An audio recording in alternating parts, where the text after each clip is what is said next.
wabarakatuh. Kami dari kelompok 5 mata kuliah Teknopreneur akan menjelaskan materi bab 5 tentang jadi peran teknopreneurship dalam revolusi industri. Baik, di sini izin memperkenalkan diri, saya Mutia Hanifah Syadia dengan NIM 0211231183. Perkenalkan, nama saya Nasr Natasha dengan NIM 0211231184. Perkenalkan, saya Nurintan Anggraini dengan nomor NIM 0211231185. Perkenalkan, nama saya Basoron Irsang dengan NIM 0211231186. dan saya Renaldi Ahmad Fauji dengan NIM 0211231187.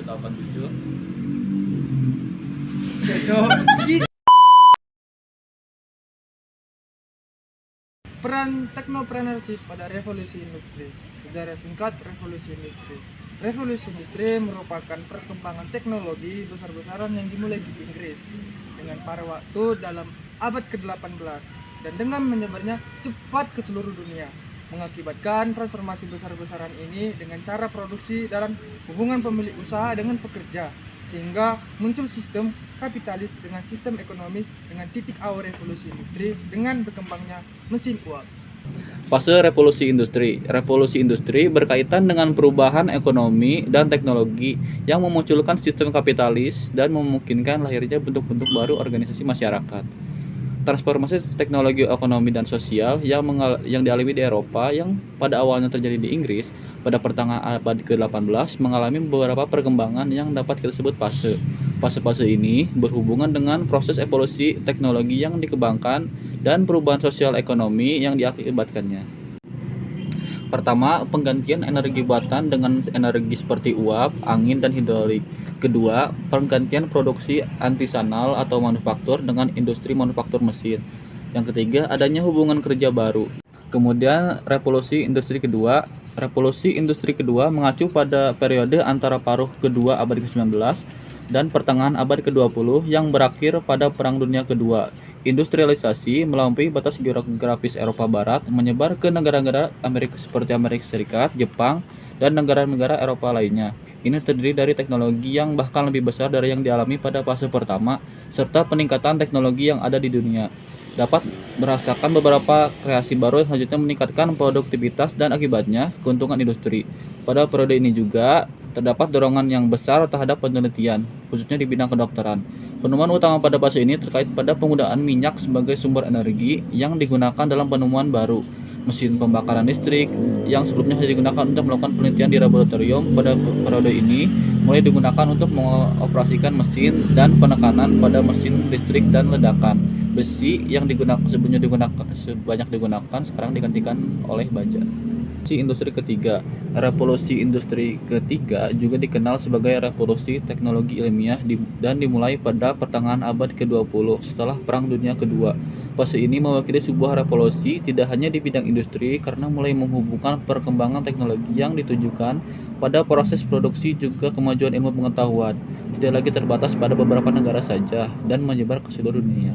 Transformasi yang dimungkinkan oleh kemajuan teknologi masih dialami hingga saat ini, dan setiap penemuan baru mewakili tingkatan baru yang dicapai dalam fase revolusi ini yang mengkonsolidasi apa yang kemudian dikenal sebagai kapitalisme finansial. Pengenalan bioteknologi, robotika, kemajuan di bidang genetika, telekomunikasi, elektronik, transportasi, dan lain-lain tidak hanya mengubah produksi tetapi juga hubungan sosial, hidup masyarakat, dan ruang geografis. Semua perkembangan yang dirasakan oleh kemajuan dicapai di berbagai ilmu di bidang ini terkait dengan apa yang kita sebut sebagai globalisasi.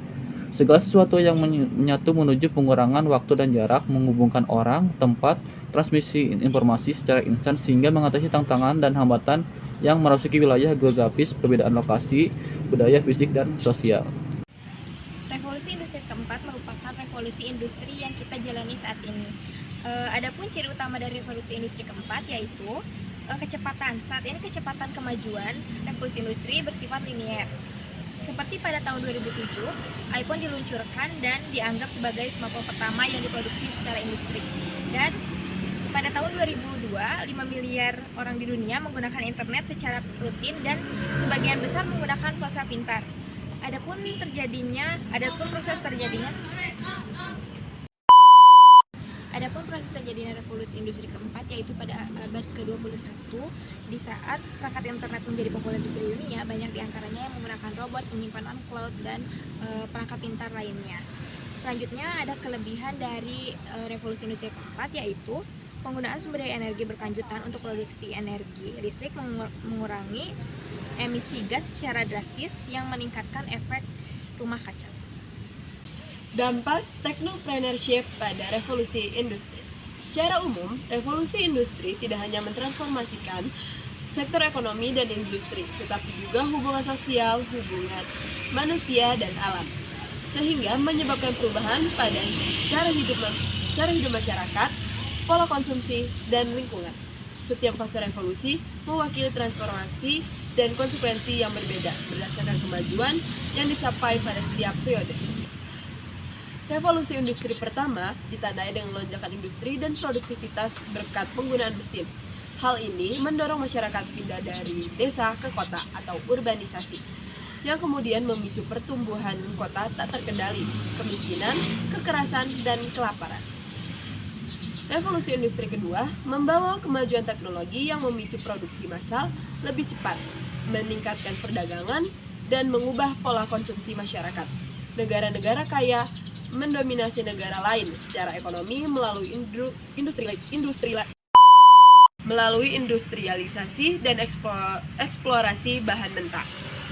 Revolusi ketiga memadukan ilmu pengetahuan, teknologi, dan produksi, menghasilkan kemajuan di bidang kedokteran, genetika, dan robotika presisi, serta memperluas komunikasi global. Era ini memperkuat kapitalisme finansial, meningkatkan perusahaan multinasional, dan mengubah hubungan manusia dengan lingkungan. Namun, eksploitasi sumber daya alam untuk produksi menimbulkan kerusakan lingkungan. Pada peluang dan tantangan teknopreneur industri di era 4.0, terjadi perkembangan teknologi informasi yang begitu pesat yang telah mengubah tatanan, salah satunya yaitu aspek dunia industri dan dunia usaha. Saat ini, semua proses industri dan aktivitas lain dilakukan baik praproduksi hingga produksi dilakukan secara otomasi. Banyaknya tantangan yang dihadapi di era industri 4.0 yaitu terkait keamanan teknologi informasi, keandalan stabilisasi mesin produksi, kurangnya keterampilan yang memadai, dan hilangnya banyak pekerjaan karena sistem yang berubah menjadi otomasi. Dampak dari hilangnya pekerjaan disebabkan oleh otomasi adalah meningkatnya angka pengangguran di seluruh sektor, sehingga hal ini menjadi ancaman bagi keberlangsungan hidup manusia. Lalu terdapat 4 prinsip bagi teknopreneur di era industri 4.0. Yang pertama, interkoneksi, yang merupakan kemampuan perangkat seperti mesin, sensor, dan manusia untuk saling terhubung dan berkomunikasi satu sama lain melalui IoT dan IoT, yang meliputi kolaborasi, keamanan, dan standarisasi. Lalu yang kedua, terdapat informasi yang transparan, yang melibatkan kemampuan sistem untuk menciptakan salinan informasi dan kemampuan untuk menganalisa data. Lalu yang ketiga, terdapat bantuan teknis yang dibagi menjadi 2. Yang pertama yaitu kemampuan sistem dalam mendukung manusia untuk mengambil keputusan yang cepat. Yang kedua, kemampuan sistem untuk mendukung aktivitas manusia yang berhubungan dengan keselamatan dan keamanan. Lalu yang terakhir, terdapat kemampuan sistem dalam membuat keputusan sendiri dan menjalankannya secara efektif sesuai kebutuhan manusia itu sendiri. Sekian dari pemaparan. Barengan atau enggak ngomong? Barengan atau enggak? Barengan, enggak usah nanti jadi. Sekian pemaparan dari kelompok kami, kurang lebihnya mohon maaf. Wassalamualaikum warahmatullahi wabarakatuh.